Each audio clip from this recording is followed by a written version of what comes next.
নজর রাখবো এই মুহূর্তে বাংলাদেশের খবরে।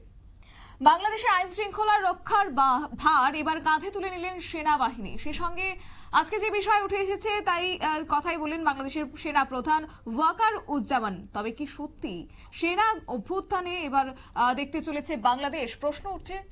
বিস্তারিত যাবো, আমাদের সঙ্গে রয়েছে প্রতিনিধি সুমন্ত ব্যানার্জি। সুমন্ত, কি বলবে?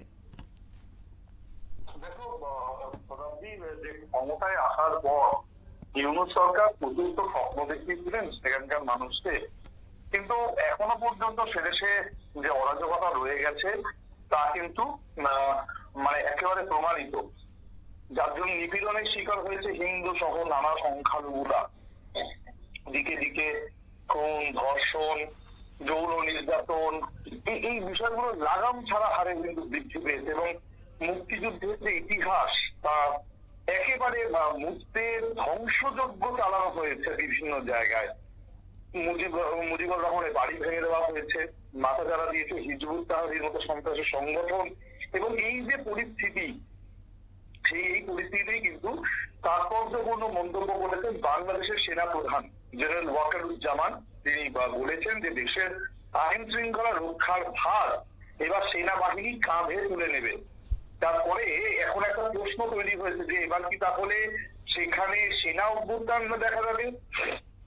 কারণ দেখো, গত বছর 5ই অগস্ট মানে হয়তো প্রধানমন্ত্রী বা তৎকালীন প্রধানমন্ত্রী শেখ হাসিনা যখন দেশ ছেড়ে যায় তার আগে জুলাই মাসে বৈষম্য বিরোধী ছাত্র আন্দোলন নামে একটি সংগঠন তারা পথে নেমেছিল এই হাসিনার বিরুদ্ধে আন্দোলনে। এবং সেই তাদেরই যেরকম হিংসাত্মক যে আন্দোলন, সেইখানেই কিন্তু গদি হারা হন শেখ হাসিনা। তারপরে অন্তর্বর্তী সরকারের প্রধান হিসেবে মোহাম্মদ ইউনূসের উপর দায়িত্ব আসে। তারপর থেকেই আমরা দেখেছি যে সেখানে জামাতের বাড়াবাড়ি বেড়েছে, সরকারের নানা গুরুত্বপূর্ণ পদে তাদের নেতারা রয়েছে, দিকে দিকে বাড়বাড়ন্ত রয়েছে মৌলবাদীদের। এবং দেশে যে হারে অপরাধের সংখ্যা বেড়েছে তাতে কিন্তু উদ্বিগ্ন সেনাপ্রধান ওয়াকারুজ্জামান। তিনি বলেছেন যে যতদিন না বাংলাদেশের সাধারণ নির্বাচন হচ্ছে ততদিন পর্যন্ত আমি সেনাপ্রধানের দায়িত্ব পালন করব। আগামী দিনে বাংলাদেশের আইন শৃঙ্খলা রক্ষার দায়িত্ব সেনার ওপরেই থাকবে। এবং পাশাপাশি তিনি জানিয়েছেন যে আমরা প্রাথমিকভাবে ভেবেছিলাম এইসব কাজ তাড়াতাড়ি হয়ে যাবে, আমরা ব্যারাকে ফিরে যাব, কিন্তু এখন দেখছি আমাদেরই কাজ করতে হবে। আমরা দীর্ঘদিন ধরেই কাজ করছি, কিন্তু এখন আমাদের ধৈর্য ধরতে হবে, সম্পূর্ণ নিষ্ঠা এবং শৃঙ্খলার সঙ্গে আমাদের পেশাগত দায়িত্ব পালন করতে হবে। তার যে আজকের এই মন্তব্য, সেই মন্তব্যের পরেই কিন্তু বিশ্লেষকরা যারা রয়েছে যারা প্রত্যেকেই কিন্তু মনে করছেন যে সেনা প্রধানের যে এখানে মন্তব্য তা কিন্তু ইউনূসের চিন্তা বাড়াবে এবং আগামী দিনে আর একটা সেনা অভ্যুত্থান দেখা যেতে পারে।